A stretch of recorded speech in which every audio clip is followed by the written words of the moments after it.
Hoje o assunto é reintegração de posse na prática e você precisa saber para que serve, como é elaborada, quais os requisitos da ação de reintegração de posse. Então vamos lá, vamos partir do começo, da origem. Quando falamos de reintegração de posse, é oportuno falar da origem. A ação reintegração de posse vem das ações possessórias. Nós temos o Código de Processo Civil, inclusive novo. Esse Código de Processo Civil, ele traz o procedimento especial. No direito, nós temos o procedimento comum, procedimento especial e o procedimento de execução. O procedimento cautelar é um procedimento de urgência. No passado, no antigo código, ele tinha vida própria. Hoje não. A vida dele é curtinha, porque vai ocorrer a fusão com outro, ou procedimento comum ou procedimento especial, com outro procedimento, né? Então vai ocorrer a fusão. Fato é que o novo Código de Processo Civil manteve as ações possessórias como ações de procedimento especial. Nas ações possessórias, o professor classifica a ação possessória como uma ação para recuperar o imóvel, né? Recuperar o imóvel perdido, ou parte dele, ou na iminência de perder. Para entender isso, vamos conversar sobre isso. Olha só, quando a gente fala de ação possessória, nós temos três ações possessórias diretas. A primeira ação possessória é chamada reintegração de posse. Para ficar mais fácil, para ficar mais didático, é a perda da posse total. Tanto é que a ação de reintegração de posse pode ser chamada também de ação de esbulho possessório. Por que esbulho possessório? Porque, na verdade, é a perda da posse total. Então, sempre que eu penso, né, em uma medida judicial para recuperar a posse do imóvel, eu vou pensar na reintegração de posse. Mas eu preciso fazer prova da posse. Além de fazer prova da posse, eu preciso também provar que eu perdi a posse total, ok? No segundo momento, já falamos da ação de reintegração de posse. No segundo momento, nós vamos falar da ação chamada ação de manutenção de posse. Essa ação manutenção de posse é uma ação interessante, porque eu não perdi a posse total, eu perdi parte da posse. Então é uma ação de manutenção de posse que eu vou usufruir para conseguir recuperar a parte que eu perdi do imóvel, ou seja, a posse que eu perdi daquele imóvel. Eu não perdi o imóvel inteiro, né? Diferente da ação de reintegração de posse.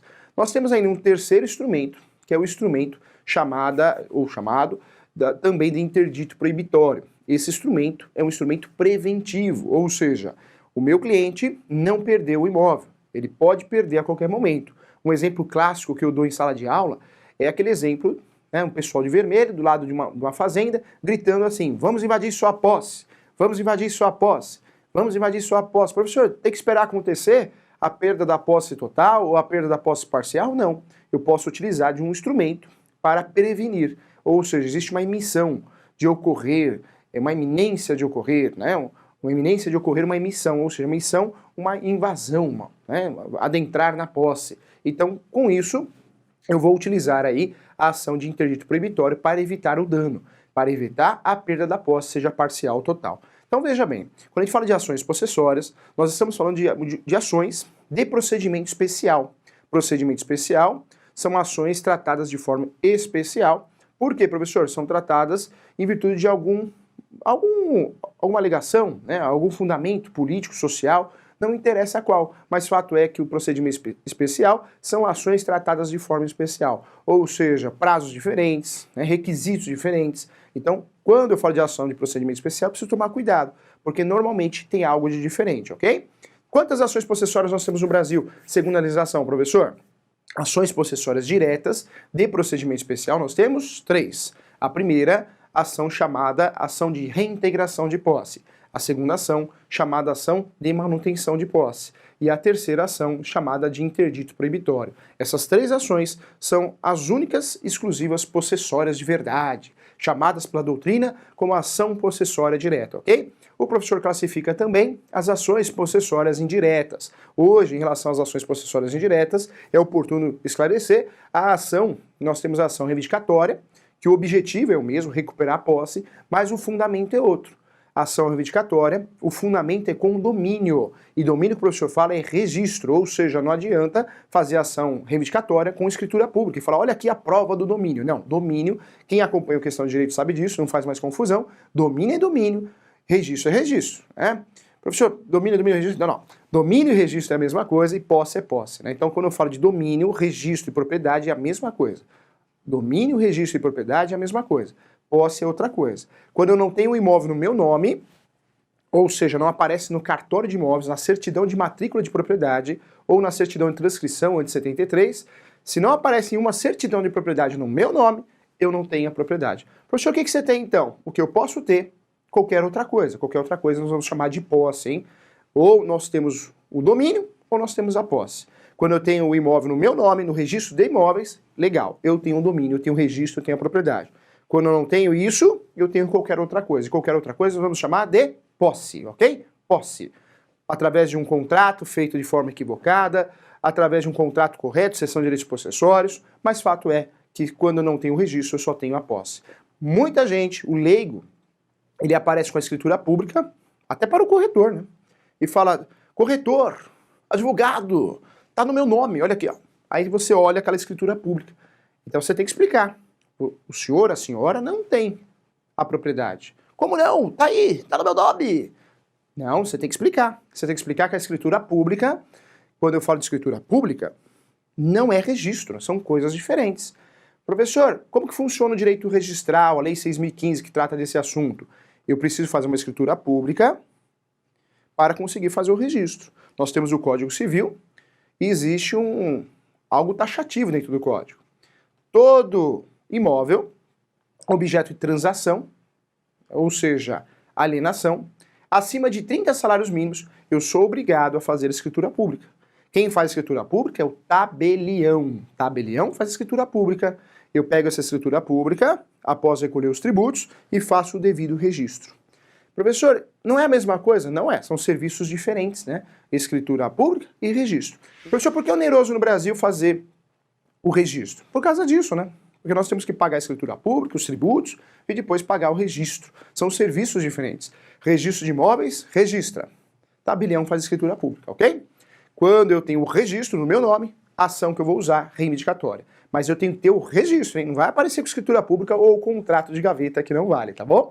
Olha só que interessante. Então nós temos as ações possessórias diretas, você já sabe tudo, reintegração, manutenção e interdito proibitório, vamos deixar de lado e vamos para as ações possessórias indiretas. Nós temos a reivindicatória, que é a ação que eu utilizo com a finalidade de recuperar a posse, porém com fundamento no domínio.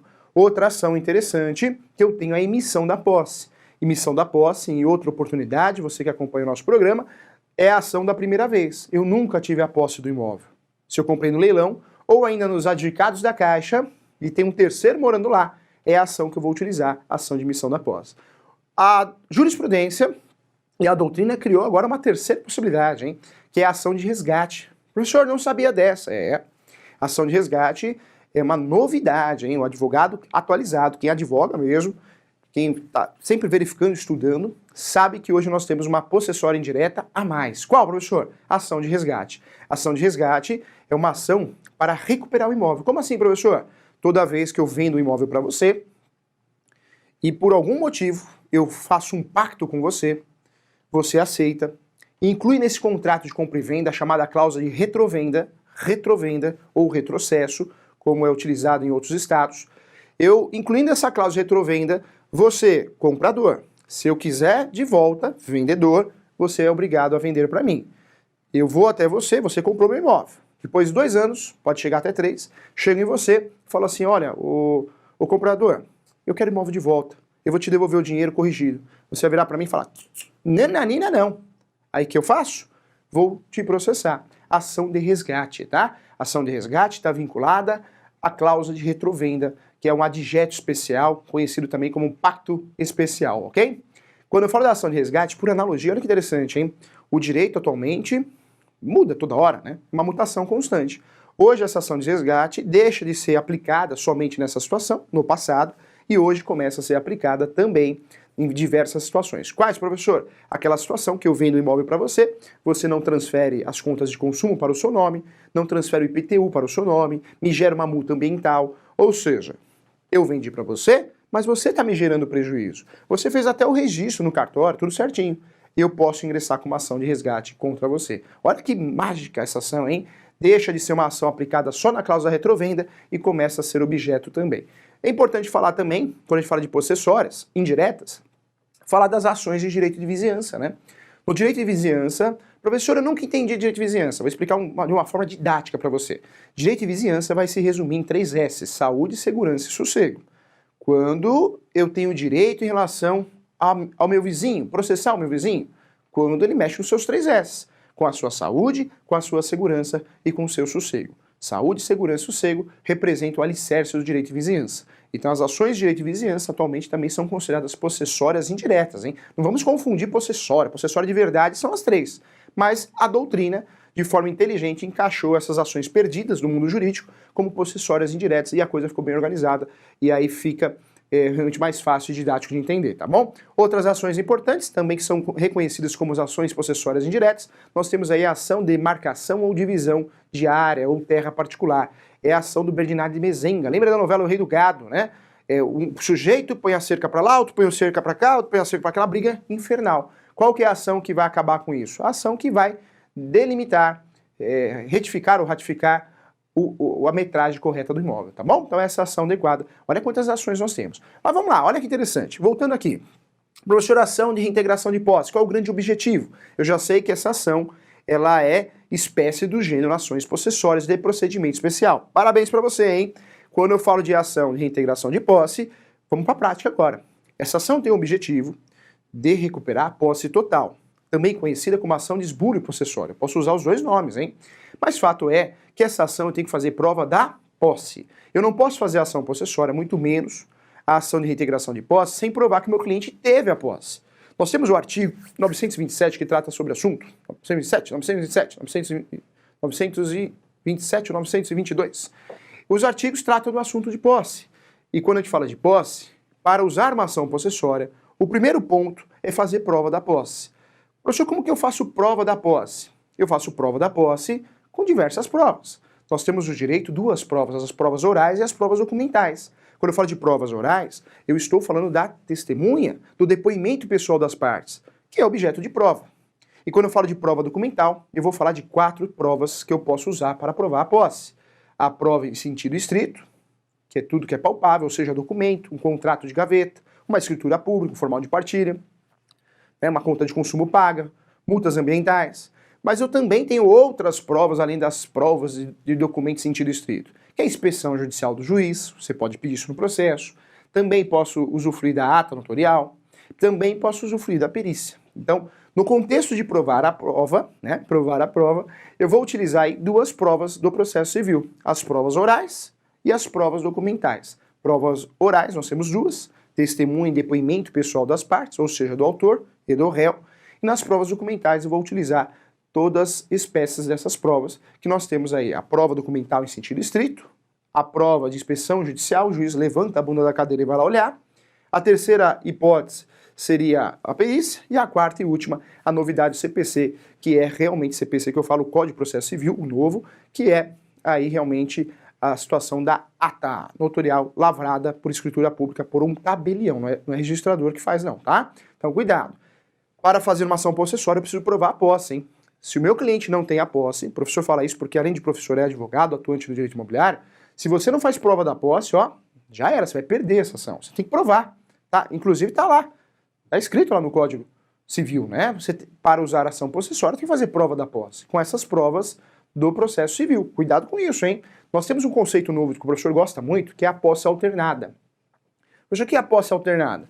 Posse alternada é aquela posse que eu não tenho já faz um tempo. Eu não frequento o local já faz um tempo, mas eu frequento e faço prova que eu frequento pelo menos a cada 6 meses. Hein? Conceito muito inteligente. Nós temos diversos conceitos de posse e classificações. Posse direta, posse indireta, posse velha, posse nova, mas hoje, atualmente, começa a surgir conceitos novos. Isso é muito bom. É muito bom porque isso nos ajuda a realmente esclarecer diversas situações. E esse conceito novo, que vem do direito italiano e também vem do direito do Rio Grande do Sul, a posse alternada é sensacional, ou seja, eu tenho a posse alternada. O que é a posse alternada? Eu não moro no local, mas eu frequento o local. Cuidado também que muita gente fala bobagem em relação à posse, hein? Você pega, infelizmente, operadores jurídicos, advogados, que defendem isso, tá errado, hein? Ou você mora no local, aí a pessoa fala, não moro, então o senhor não tem a posse. Não é verdade, hein? Não existe isso. A posse eu não preciso morar no local, eu posso frequentar o local. Essa sala, o nosso estúdio da TV Cresce, não moro aqui, mas eu venho uma vez por semana aqui para fazer o questão de direito. Professor, você tem a posse? De uma certa forma eu tenho a posse. Em objeto de ação eu posso usufruir, talvez de um interdito proibitório. É uma realidade. A posse não é o ato físico, isso está lá dentro, não. A posse é o cuidado. Você toma conta daquele terreno, você toma conta daquela casa, você tem um cachorro, você leva a ração para esse cachorro, você troca o cadeado todo dia, você vai lá para fechar, para abrir, abre janela, pronto, você tem a posse, sim. Existe um conceito de posse, que é posse alternada, mas fato é que a jurisprudência classifica a posse como uso, e esse uso não precisa ser diário, né? É errado pensar assim, hein? Cuidado, a ação de reintegração de posse, a gente vê cada absurdo que dá até medo, hein? O sujeito invade o imóvel e ele ingressa com uma ação possessória contra o dono, né? Então, ó, segue o raciocínio do professor, invadir esse imóvel aqui, ó. Aí eu entro com uma ação, você dono que está nos assistindo, eu entro com uma ação contra você. Reintegração de posse. Um absurdo, hein? Absurdo, hein? Por que absurdo? Porque a ação de reintegração de posse, o conceito é recuperar a posse. Como que eu vou recuperar a posse se eu mesmo invadir, eu sou um invasor, eu vou recuperar a posse de mim mesmo, né? Eu vou recuperar a posse sendo que eu invadi, que posse que eu vou recuperar? Quem tem legitimidade para propor essa ação? Quem perdeu a posse, tá? Então a gente vê cada absurdo. Inclusive, toma liberdade aqui, em um caso prático do escritório, um cliente nos procurou,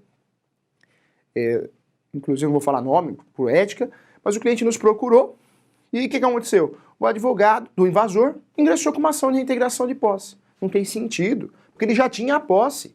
Qual que foi o resultado? Improcedência da ação. Tanto é que a orientação do professor foi nem se preocupar com a audiência, porque é uma ação perdida, não tem nexo, não tem lógica, né? Não tem nexo de causalidade. Então, infelizmente, é o que a gente vê por aí, né?